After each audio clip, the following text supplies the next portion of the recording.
Hi everyone, welcome to this really exciting summer school project. My name is Sophia, that's me, hello.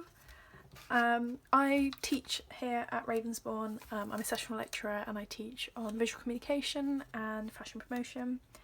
And one of the things that I really love, and that's in my work outside of this, is zine making. And this project is all about making your own magazine. There's two things I'm going to talk about. One, a magazine, and I'm sure you know what they are when you go to the shops, you see a bunch of them. But the thing I'm going to show you today is a zine. So not a magazine, a zine. And you're probably wondering, what's a zine? Zines are like small DIY publications, and I've got a whole bunch of them here on my desk that I'm just going to show you. To sort of introduce the project of what you're going to make. Zines sort of started out made in like kind of punk culture, and people that really loved bands or really loved things made like fanzines about them, and it sort of grew out there, and there's like this amazing subculture about them, and I'm going to put in lots of resources and stuff into the main project for you to look at. But just to kind of get you inspired, I'm going to show you some zines and talk about what we're going to do for this particular summer school project. Right, I love them all. I don't know which one to start with, so maybe I'm going to start with Swirled Scene. So this is a really amazing zine called Swirl Scene, and it's all about kind of overthinking, anxiety, and kind of worry. All those things are like hard relatable. But what I really love is like how it's hand drawn, how it's textured. For us, we're going to think about making our own zine, and we're going to explore different subjects. We're going to decide on the kind of final subject of our zine. It can be about anything, and I'll give you some ideas generation exercises. But when you're looking at them, you're kind of looking at ways people are expressing kind of these ideas of like worrying and letting go, postponing worries. So this is a really nice scene because it sort of gives you quite practical tips about what to do when you're kind of feeling really stressful and kind of anxious. And it's kind of really playful with these kind of hand-drawn type, and these kind of collaging kind of style stuff, as well as like kind of more computer-based text, which I kind of like the kind of relationship between. So really playful, really lovely. That's one example. This one I really love. I was at a zine fair and they did this zine in the day. So it was at London Radical Zine Fair, and pretty much in one day they made their own zine, and loads of people submitted stuff, and there's lots of like random little illustrations kind of overlapping. Maybe that could be something that your zine's about. It's about a zine in a day, centerfold. But yeah, lots of really lovely kind of like illustrations and hand drawn stuff, and none of it's like perfect. As a butt face. None of it's perfect. Everything's got a lot of personality into all of it, which I absolutely love. It's really, really special, I think. And it was all done in a day, so lots of people submitted to this one.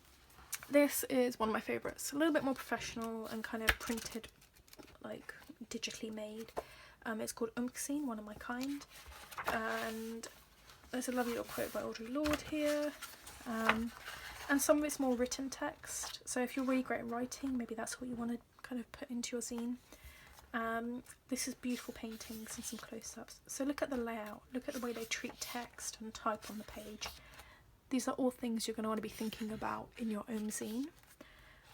Like this is a little interview, they've got 2 columns, sometimes a full page spread. Oh, I love this. Wonderful, wonderful page spread. And really lovely stylised photography.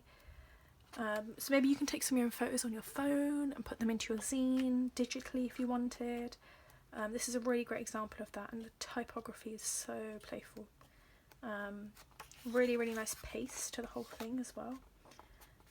So that's one example. But we can also make zines by hand. So like I really love this kind of hand illustrated type. They're kind of cut and pasted. This is about interviews with drummers from the UK DIY music scene, issue number 1, Becoming a Drummer, and there's lots of different interviews about people and their experience of like becoming a drummer, which I think is amazing. So what are you kind of interested in? This one is one I made about things that I love. So I love ice cream, I love Kinder Buenos, the chocolate. Kinder chocolate is excellent. I love baths, I love the smell of prick stick. But this was all sort of handmade, so all kind of chopped and changed and like collaged out of small bits of paper, and then I just photocopied it because I wanted a couple more copies. So I'm going to show you how to do this fold in one of the workshops, but your zines can be anything, right? So this is pretty much, oh, I love this one. So this is done by Holly Cassio, who is excellent. Like her comics, I think, have got a really, really nice pace to them. So your zine could be a comic illustrated zine with like different writing and stuff. You could, yeah, think about the pace, think about how it's written. This is quite funny. I think Holly brings in a lot of humour and just purely black and white.